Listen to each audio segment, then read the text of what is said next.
رائے گانی کے پانی میں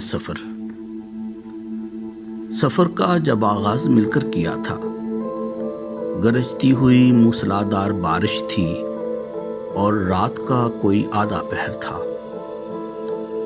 کہ جب ساحلوں سے اندھیرے میں چپو چلاتے ہوئے وہ روانہ ہوئے تھے۔ سمندر کا پانی تھا جولانیوں پر، تھپیڑوں پہ کشتی چلی جا رہی تھی، مگر ان کے سینوں میں ایک ولولہ تھا کہ جس کی بنا پر وہ انتھک چلاتے رہے رات بھر اپنی کشتی کے چپو۔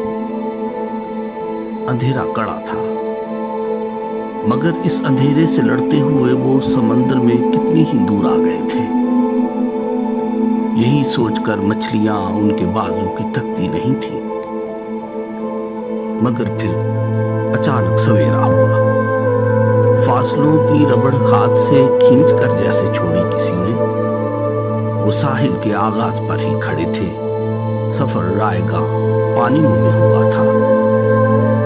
وہ حیرت سے شانوں کے چپو گرا کر لگے دیکھنے ایک دوجے کی صورت کہ چلنے سے پہلے کسی نے بھی لنگر اٹھایا نہیں تھا۔